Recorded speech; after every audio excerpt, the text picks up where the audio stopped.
Bugün 5. derece vakat khaba man iftara degen derece. Taha Suresi'nin 61. ayetinde Cöğüttür Yahudiler Allah Taala'ga жалган айтышат. Акыртуу жарыбайт. Азырга чейин дүйнөнүн бардыгы жек көрүп келет. Мына ошондо Кудай Таалам айтып келип, вакат хаба ман ифтара. Кимде-ким жалганды токуп чыгып, жалганды жайса, жалган аркылуу башка бирөөлөрдү ажырашууга, же банкрот болууга, же уят болууга алып келе турган болсо, ошол адам хаба үмүтсүздүккө учурайт дейт. Бул эреже катарында айтылат. Мамлекет болобу, эл болобу, журт болобу, же жеке адам болобу, жалгандан сөз чыгарып жок жерден ошол аркылуу башка бирөөлөрдү удургута турган болсо, ошол адам өз үмүтсүздүккө учурайт. Үмүтсүздүккө учуроо бул абдан жаман нерсе. Анткени биз кээде кыйналабыз, бирок үмүт бар жакшы болуп кеткенге. Бирок жакшы болуп кеткенге, оңдолуп кеткенге үмүтү жок калган, үмүт уурдалган эң жаман маселе. Кимдердин үмүтү уурдалат, кимдер үмүтсүздүккө учурайт, мына ушул ифтара, жок жерден жалганды токуп айтып, ошол аркылуу башкаларды уят жаман кылып, башкаларды мындай бир кыйнагандар.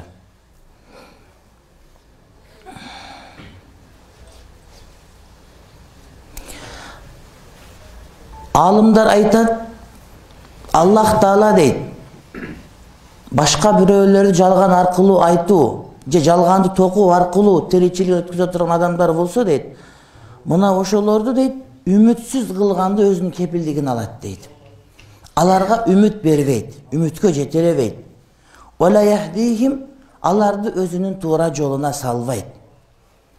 Аларга өзүнүн азабын жиберет дейт.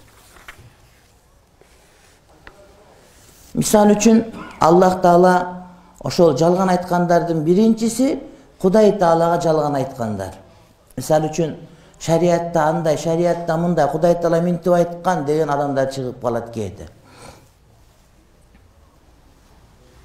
Кудай Таала айтат Кур'ан-ы Каримде: "Ва ман азламу мимман ифтара алаллахи al-казиба. Ва ман азламу мимман ифтара алаллахи казиба. Ау кала ухия илейя ва лам юха илейхи шей'ун." Ан'ам сүрөсүнүн 93 аятында дейт: Аллах Таалага жалгандан токуп, жалган маселе айтып, Кудай айтты деп айткан адамдан дейт, же мага Кудайдан кабар келди деп айткан адамдан ашкан залым адам жок дейт. Азыр бирөөлөр өздөрү Кудайбыз деп айтып, ага биздин комиссия изилдейбиз деп атат. Изилдеген кантип изилдейт деп, аны Кудай экенин карап көрүшөт, чындап Кудайбы жокпу деп. Ал изилдөөгө жатпай турган маселе. Изилдөөгө жатпай турган маселе. Кудаймын десе эле, андан апарып, чымкоргонго апарып тартырыш керек. Аны изилдеп, менимче госкомиссия антип айткысы деле келген жок болгону. Ошону карап атабыз, чын эле өзү айттыбы, жокпу деген маселе. Эгер өзү айткан болсо, анда ал адамга кечирим бериш керек, эмне кылыш керек? Өзүн Кудаймын деп айтып аткан адам менен сүйлөшүп болбойт деп, ага даба жок деген сөз. Кимсан баяжы чоң алымыбыз муфтий убагында Абдушкур ажы айтат: кире бериште отурсам, бир адам келип, мен пайгамбармын деп баштады дейт. Мага ойтону сүйлөдү. Мен жиним келди, бирок айтайын десем чоң адам чыга албадым. Бир малда эле Кимсан баяжы келип калды. Ой, кандайсыздар, учурашып эле чөнтөгүнө бир 500 сом салды дейт. Тиги пайгамбар болмушка дейт. Анан ал ошентип кайра кетти. Мына көрдүңөр, мени муфтий урматтап атат деген боюнча дейт. Анан Кимсан баяжыдан сурадым дейт: "Ажеке, бул деген өзү пайгамбармын деп атат. Пайгамбар келбейт. Бул жалганчы болсо, жалганчы экени көрүнө турбайбы" деп айтты дейт. Буга эч ким ишенбейт. "Өтөсүң кара. Бул ошентип курсак ачканда мал менен кел, ошентип мен пайгамбарымды айтып турат. Анан биз тыйын берсе кайра кетип калат. Оорукчан буларга боратыш керек" деп айтты дейт. Анын сыңарындай бирөөлөр текшериштин кереги жок. Оман азламу ман ифтара алаллахи казиба.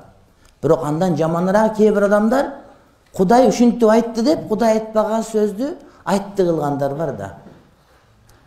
Илгери бир депутат болор эле. Сахнага чыгып, микрофонго чыгып алып, Куранда мындай айтылган деп бир некени сүйлөп кое берет эле да. Anan bирок Курандан айтылган эмес. Аны эч ким изилдебейт. Уже 2-3 күндөн кийин актуал бүтүп калат, актуалдуулугу. Кийин жаман ооруга жолугуп, Москвага барып, операция болуп, ошондон келип жок болду. Жаман маселе. Же мага дагы Кудайдын кабары түшүп атат деп өзүн пайгамбар сезип алгандар, булар эң жаман зулумдуу адамдар деди. Ошондой эле Кудай Таалам Куранда жок нерсени, өзү билбеген нерсени билгендей болуп сүйлөп койгондор дагы ушуга кошот. Кул иннама харрама рабби деп айтып келип туруп, ва ан тaqulu алаллахи ма ла та'ламун, билбегениңерди Кудай Таалам айтты, Кудайдын шариаты ушундай деп билгендей кылып сүйлөп койгонуңар дагы деди. Азыр адамдар спорт маселесинде бардыгы сүйлөйт. Топту түстеп албаган деле сүйлөйт, атка мине албаган деле сүйлөйт. Сууга чабак атмак турса, сууга бетин жакшылап жуубаганы деле спорттон сүйлөй берет. Ошол сыяктуу эле медицинада бардыгы сүйлөйт. Анан эң көп сүйлөнгөн темалардын бири шарият темасы. Ошондой эле жалгандан сөз сүйлөгөндөр, булар үмүтсүздүккө учурайт дегендердин бири жөндөн жөн эле адалды арам деп, арамды адал деген адамдар. Кудай Таалам айтат: "Инналлазина ифтаруна алаллахи казиба ла юфлихун." Аллах Таалага жалган айтып, жалган сөз жабыштыргандар булар кутулушпайт дейт. Көрөсүңөр, ошентип Кудай Тааланын шариятына, пайгамбардын сүннөтүндө барды жок деп акылга салып аткандар үмүтсүздүккө учурайт эгер тооба кылып калбаса. Азирет Ибн Вахб айтат, Азирет Имам Малик айтты дейт.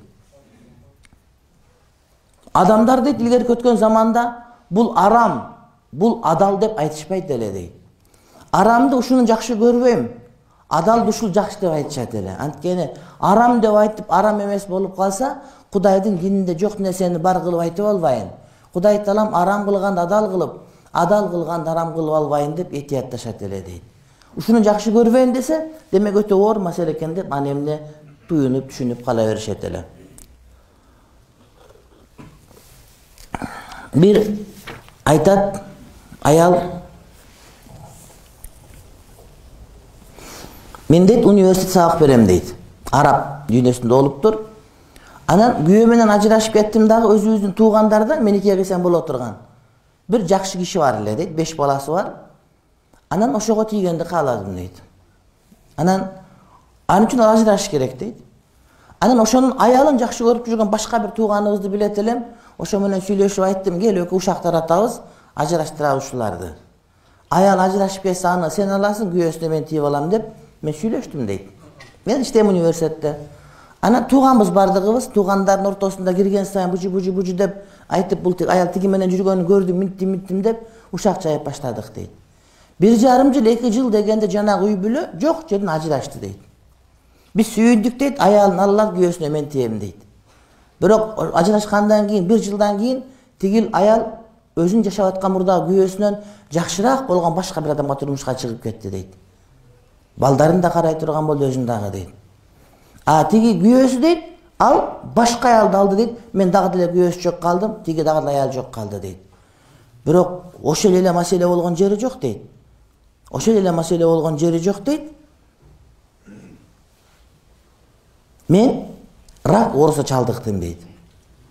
Үмүтсүз оору. Айыгуусу мүмкүн эмес болгон ооруга мен чалдыктым дейт. Ал эми берки жигит дейт, токтеп, денесинин жарымы тырышып, ал дагы айыгуусу үмүтсүз болгон ооруга чалдыкты дейт. Демек жок жерден жалган чыгарып, жок жерден ушак чыгарып, адамдар жашоосун бузуп, же бизнесин бузуп, башка кылгандар үмүтсүздүккө чалдыгат деген ушул дейт.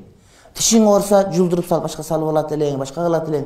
Бирок биз оорусу айыкпай турган ушундай ооруга, үмүтсүз ооруга биз чалдыктык дейт. Ал эмес башка бир Хамат деген бирөө айтат, бул да араб дүйнөсүндөгү. 11-дө бүтөрүбүздө дейт, 11-дө бүтөрүбүздө эң жакшы окуган бала бар эле дейт. Анан ошол дейт, ушинтип кетсе падыша боло тургандай кебетеси бар. Анан биз көрө албайбыз дейт. Анан биз наша чегет элек. Анан ошондо анын сумкасына нашаны салдык дагы, анан телефон чалып, биздин класста бирөө наша сатып жүрөт деп кабар бердик эле. Келип текшергенде ошол жакшы окуган баланын чөнтөгүнөн сумкасын наша таап, ал ызычуу болуп, Ana biri azırak salıp onu kamalga kalıp ketdi deydi. Bирок ошол баланын ömür boyu эме болуп калды дейт. Мындай элден четтеп калды, жакшыдай албай калды, мындай бир өксүп калды дейт. А бирок биз эмне болдук билесиңерби дейт.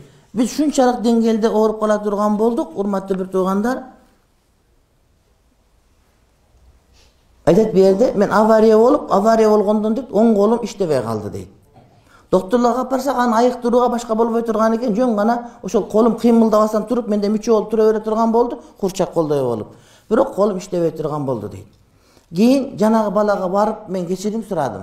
Meni geçirip koy, men ошондо сага нашаны men salıp koydum elem. Sen ошондон кийин уят болуп калдың, окууга тапшыра албай калдың деп айтсам, ал менден жүзүнө үйрүп кетти дейт. Мени geçirgisi келбedi, анткени ал баланын келечегин бүтүндөй бардыгы талкаланып кеткен эле дейт. Ошентип дейт, мен ошондон кийин дейт өлгөндөн коркуп калдым. Анткени тирүүсүндө ушундай болсо, анда өлгөндөн кийин мага кандай жаза берилет деп. Андан башка мен өзүм билген бир окуя, ушундай окуя. Мектепте ошол окуп аткан балдардын ичинен эки бала эң жакшы окуйт экен дагы. Анан бирөөсүнө медаль ала турган болуп, бирөөсүнө медаль албай турган болуп калыптыр. Анан ошол бала эми ошондо ырымдаппай туруп бир жакшы учкеси бар экен, экзамендердин бардыгын жазган. Билесиңер, эгер учка жакшы жазса, ичке жазса, ыңгайлуу болсо, ал кол жазман жакшыраак көрүнөт, көңүлүң көтөрүлөт. Учкаң жаман болсо көңүлүң көтөрүлбөйт. Анан бардык экзаменде ошол учка менен кирип, акыркы экзамен калган учурда ошол учкамы жанагы досум атамдашып аткан көрөйүн деп кармап отуруп эле, ата эле сындырып койду, сынып калды деп айтты дейт. Шунчалык кыжаалат болдум дейт. Башка учка менен жаздым, мен медалды алдым, окууну бүтүп кеттим. Мен атактуу кишиге айландым дейт акырында дейт. Бирок ошол менин досум эч качан жараган жери жок дейт. Акырында иштеген жеринен дүйнөнүн баарынан карыз болуп, атасы тааныбаган чет өлкөгө качып кетип, 5-6 баласы менен биякта калды дейт. Азы келе албай жүрөт дейт. Келгенге үмүтү жок калган дейт. Демек урматтуу бир туугандар, жалгандан сүйлөп, кээ бир адамдар ошентип бузук кылып башка кыла турган болсо, ошону менен этегинде үмүтсүздүккө жолугуп калгандыгын биз өзүбүз көрдүк дейт урматтуу бир туугандар. Ошондуктан колдон келишинче эч убакта урматтуу бир туугандар жалгандан сөз айтып башка бирөөнү өксүтпөш керек.